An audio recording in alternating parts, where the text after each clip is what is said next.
Hello everyone, this is Lid here. So this is a Blade Vortex Scion that I've been playing recently. I've been blessed with it. I'm really liking it.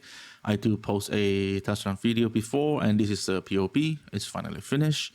So let's talk about it. So number one is the Ascendancy. The Ascendancy that I choose is Trickster, Writer, and Berserker. And I will explain every single one of them. So here's the thing about the Ascendancy. The first one is Writer. Writer just give us so many things compared to, like, let's say, Pathfinder.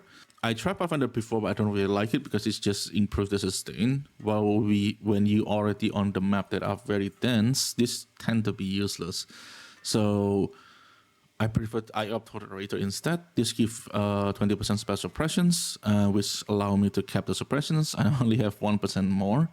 So it's also give movement speed, which is great. It's also give onslaught, frenzy, and phasing. And the phasing is actually really good because it's a perma phasing. And for Trickster, you can actually switch between Trickster and Elementalist. It gives around the same DPS, but with the Elementalist, you kind of have to think about the map mod that make you cannot inflict exposure. Because the main DPS source for the Elementalist Ascendancy is you have extra minus 20% exposure. That's about it.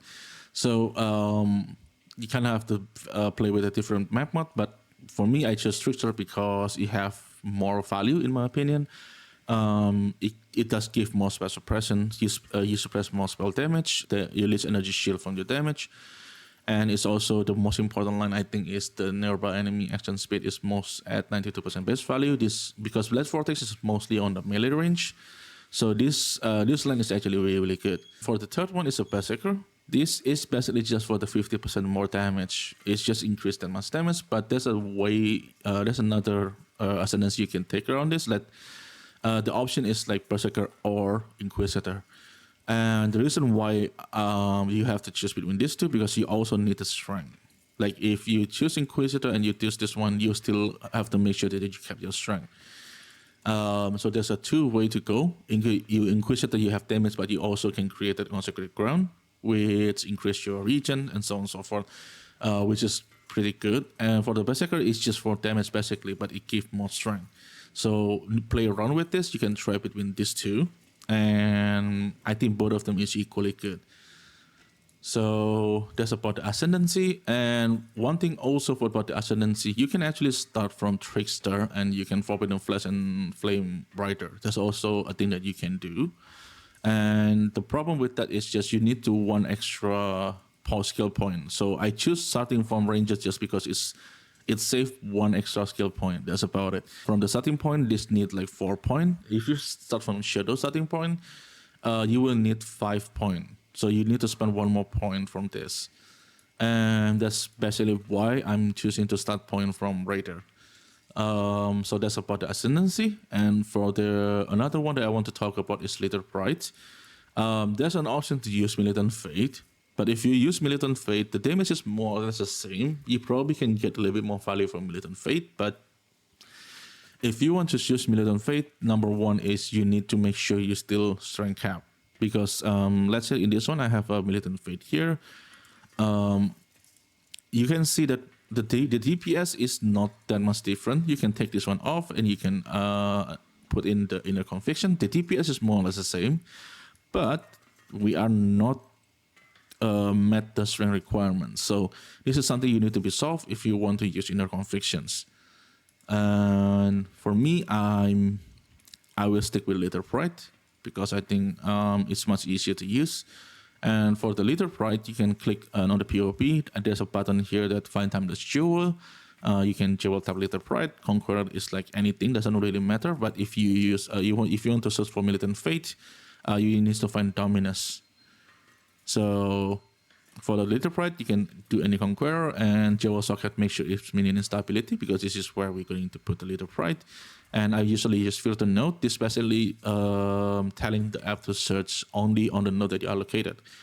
And for the node, what the important part is just deal double damage. You have 5% to deal double damage, and you click search, and it will give you a list of things that you can do. The one I did is have 4, but you just find as many as you can. That's about it.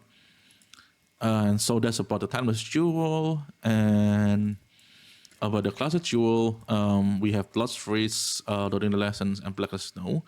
This is not mandatory.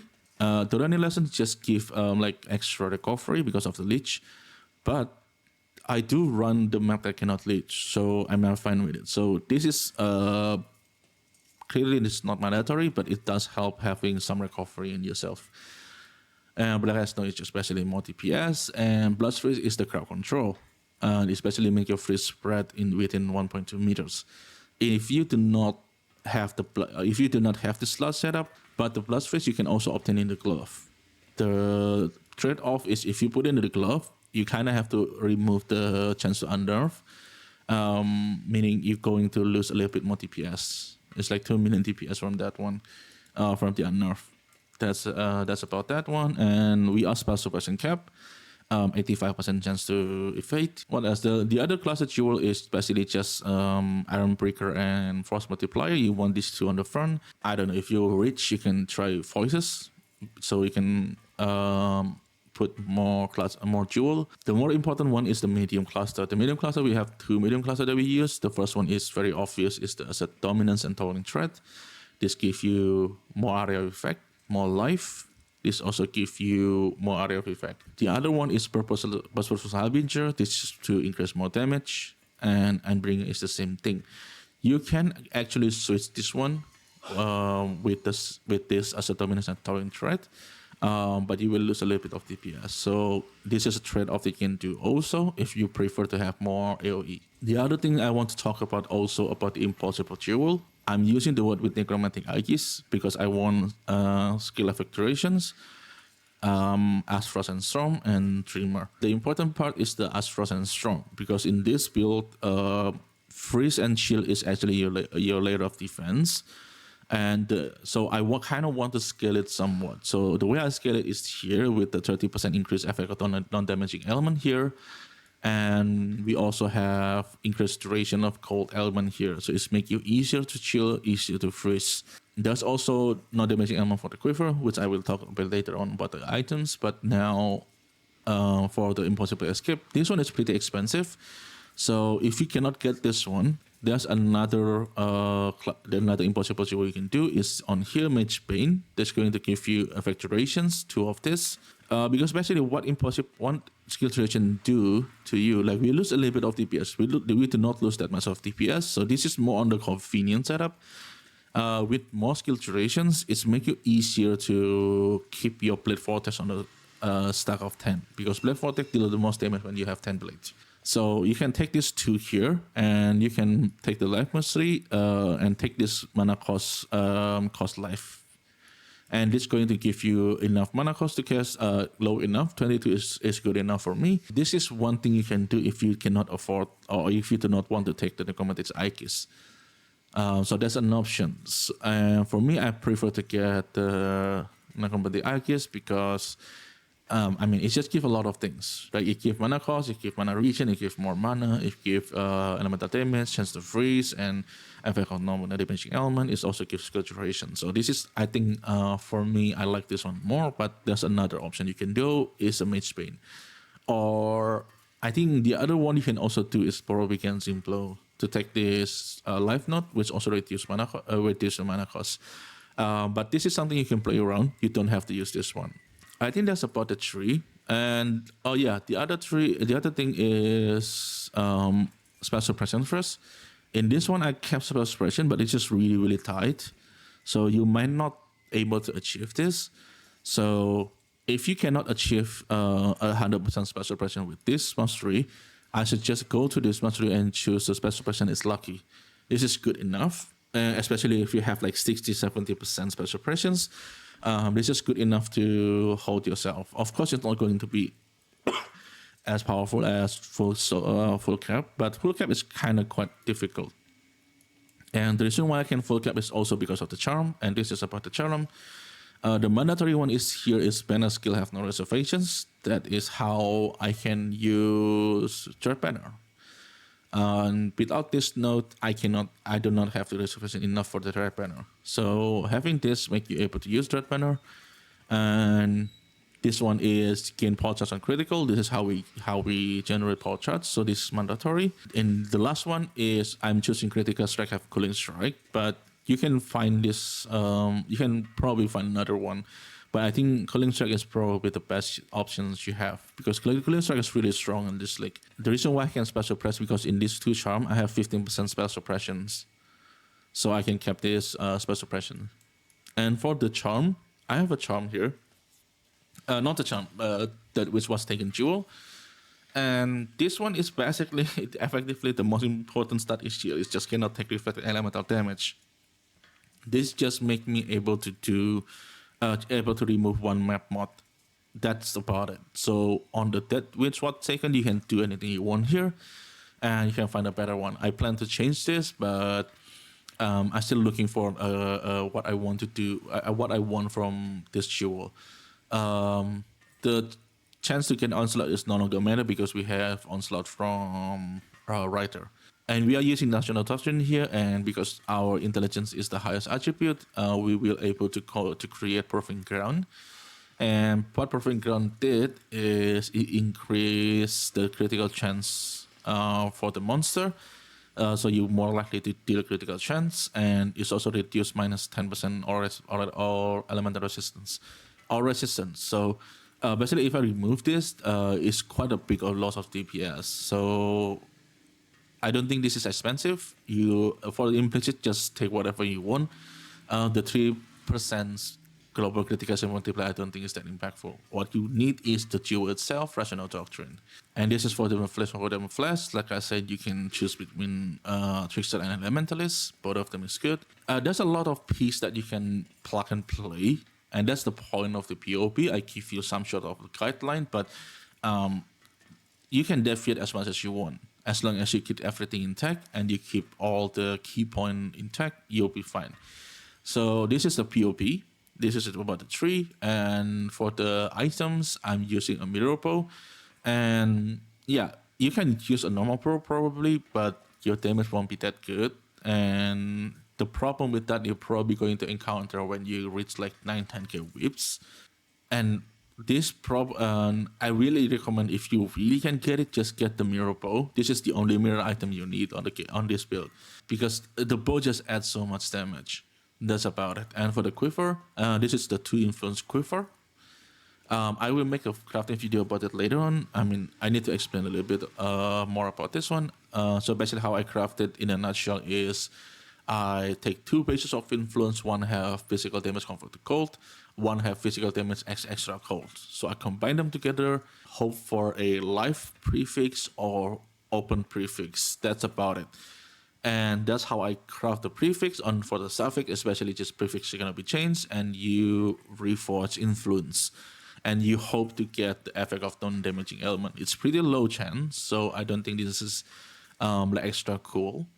But this is the quiver that I use. Another option for the quiver is you can kind of take a look at Crouching Tuna. Crouching Tuna also make Blade Vortex, and I think his quiver is using synthesis base. And I think if I see his quiver, I think he's crafted his suffix first. I think, but I don't know exactly how to craft a synthesis item. But this is the quiver that I use, and the helmet is standard MF stuff. You do not really need the rarity. The rarity in this league, especially at this time of the league, rarity only function for your T0 drops. And because a lot of uniques also already drop in price, so rarity it doesn't really matter that much for me. You can change it for like health resistance or something like that. But yeah, this is a standard MF helmet. And for the glove, the most important part is explode, additional curse, and spell critical chance. So the way you do this chest is basically, I'm probably going to make this video too, along with the quiver, but since it's the influence crafting. But basically what you do is you find 2 bases, one with explode, one with additional curse. You combine them with Awakener Orb. You pray for the usable prefix. And basically for the suffix, you lock your prefixes, but prefixes cannot be changed, and you reforge caster that will guarantee you the spell critical chance.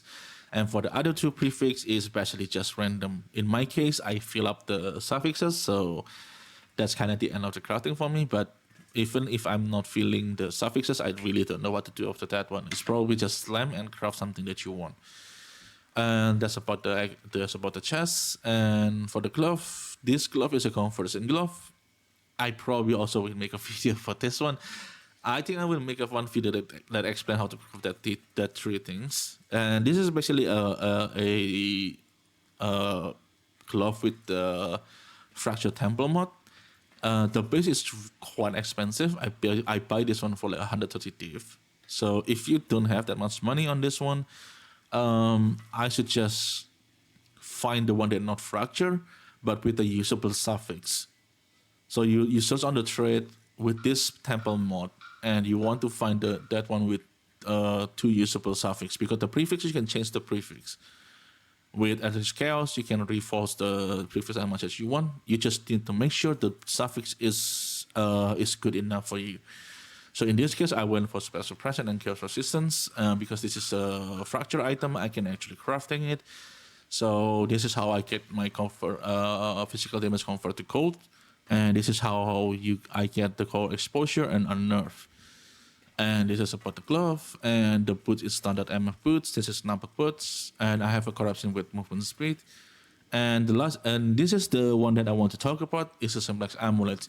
And since this amulet is really, really expensive, there is a way to do it without Simplex Amulet. Because Simplex Amulet is only available if you have Awaken level 5 here, which is also very expensive. I think this one I buy for like 1.2 mirror.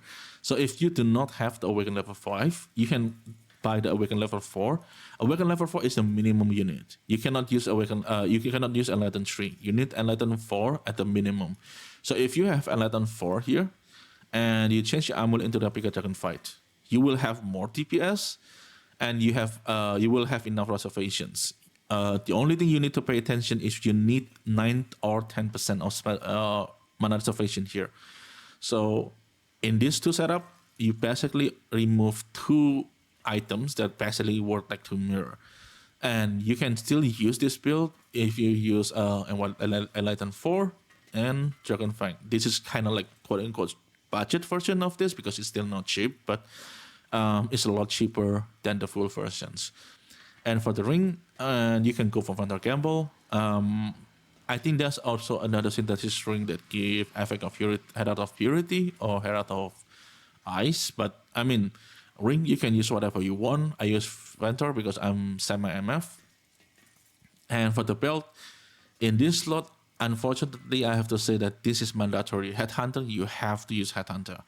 Headhunter has been really, really cheap this league. Let me check how much Headhunter is now. I think it's around like 100 div something. It's really cheap this league. Yeah, so Headhunter now is like 80 div. So I don't think this is out of the reach now. This is the lowest Headhunter I've ever been. I don't think Headhunter has ever been this cheap. Headhunter 80 div, get this one, trust me, it will make your mapping experience a lot better.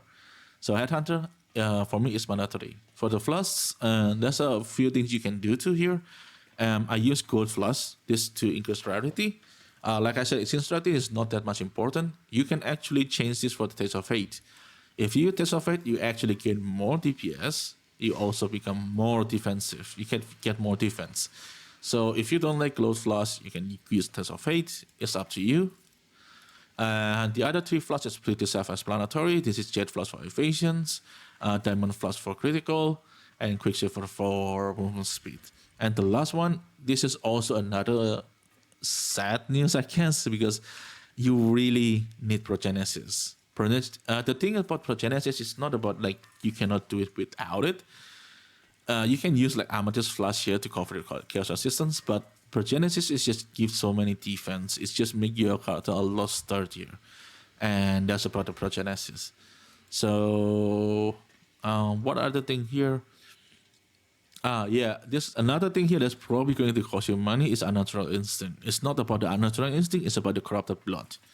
So in this whole setup, you can get Corrupted Blood from this jewel, or every cluster, medium or large cluster, but you need to have Corrupted Blood somewhere. So you need to figure out how to get the Corrupted Blood. For me, the way I get the corrupted blood is from unnatural instinct because I drop a lot of this when I'm farming, so I just corrupted it, and I happen to be lucky to get corrupted blood. I think I corrupted like, I don't know, 20, 30 of this, I guess. I get a lot of this when I farm, so I just keep corrupting them until I get this one, and I finally got it, so this is how I get my corrupted blood immunity. And for the major god, it's always Lunaris. For minor god, you can choose whatever you want. I use Apparat, but I don't think that's matter that much. You can use any other you want. And the other one also, yeah, I think that's about the item, and I explained all about the tree too. And the skill is pretty self-explanatory. The only thing different is probably the respecter. This is new, but only apply for this league, I guess, because of the marionette. So I use that Spectre, and the Spectre that I use is Marionette. And what Marionette did is every time Marionette dies, it will form herself back. If it will form itself back, so you will always able to use Guardian Blessing on this one, and that's how we get the Zealotry. And that's, I think, the only thing about the skill tree. The other one is probably the double curse. We are using double curse. That's the reason why you want additional curse on the chest, because we're going to use Assassin Mark and we're going to use Frostbite. So this is a double curse setup. And Frostspring, we link with Bone Chill and Arcane Surge. This is basically to replace Vortex. Before we using Vortex with Bone Chill to apply more chill. Basically with Bone Chill, the more chill you inflict on enemy by this particular skill, it will increase damage taken. So in this one, because Vortex getting nerfed, we use it on Frostspring right now. So yeah, I think this is about the skill tree items that I can explain. If you have any questions, leave it in the comment below. I will be happy to answer. I will as best as I could. If you have another build that I want to try, let me know in the comment too. I would love to try. I will show a map showcase after this. The map showcase is on Bria Chamber with Egg Mod and Tele and beyond. And it also have 9.5k whips. I think around that much, around 9 to 10k whips. And I think that's a good representation how strong the build is. The start is a bit rough. That's because I messed things up a lot with the starting point. But I think this is still a good showcase to show how good the build can be. With that said, I hope you enjoyed the showcase, and I'll see you in the next one.